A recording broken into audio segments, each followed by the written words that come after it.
হাত্তা ইদা জাআ আহাদাহুমুল মাউত।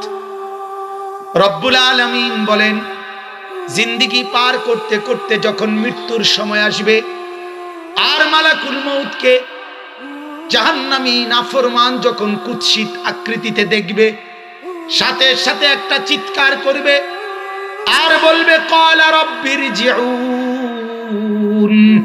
আল্লাহ মালাকুল মউতকে ফেরত দাও, আরে আমার রূহ কবজ করতে নিষেধ করো, আমাকে আল্লাহ দুনিয়াতে একটু ফেরত যেতে দাও, আমি দুনিয়ার সময়টা আর একটু চাই, একটু সুযোগ ভিক্ষা চাই, আমারে তুমি যেহেতু এতদিন হায়াত দিছো, আরো কয়টা দিন হায়াত দাও।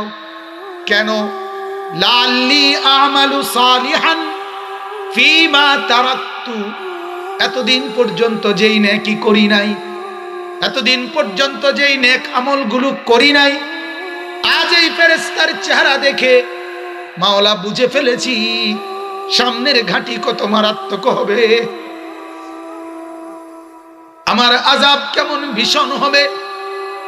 এই ফেরেশতার চেহারা দেখেই তো বুঝে ফেলেছি, আল্লাহ এবারে যদি ফেরত যেতে পারি, আর যদি একটু সুযোগ দাও, তাইলে লাআল্লি আমালু সালিহান, এখন গিয়ে নেক আমল করব, এবার গিয়ে নেক আমল করব, ফিমা তারাক্তু, যা ছুটে গেছিল, যা ছুটে গেছিল, যেগুলো ছেড়ে দিছিলাম ওইগুলো এবার গেলে করব।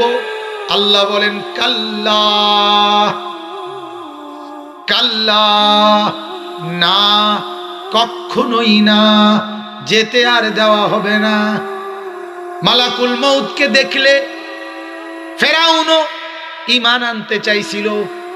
কোরআনে আছে, সুবানি খাইতে খাইতে পানি কাব্বাইতে কাব্বাইতে ফেরাউন যখন বুঝছে আর বাঁচবে না, আর মালাকুল মউত যখন এসে হাজির হইছে ওই পানির মধ্যে, দরিয়ার মধ্যে, তখন কোরআনে আছে ফেরাউনও বলতে চাইছিল, আমানতু বিরব্বি মূসা ওয়া হারুন, আমি মূসা আর হারুনের খোদার উপরে ঈমান আনতেছি। আল্লাহ বলে, বেঈমান, তুই কত বড় শক্ত ডাকাত রে, এখনো তো তুই কস না তোর খোদার উপরে ঈমান আনতেছি। বুঝেন নাই?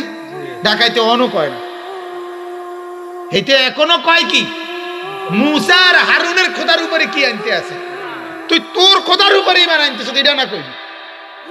কথা বোঝেন না? মানে অর্থাৎ আমি খোদা, নিজেকে তো সে কি বলে, তো হে তো মনে করে আমি খোদা, যাক ওই খোদা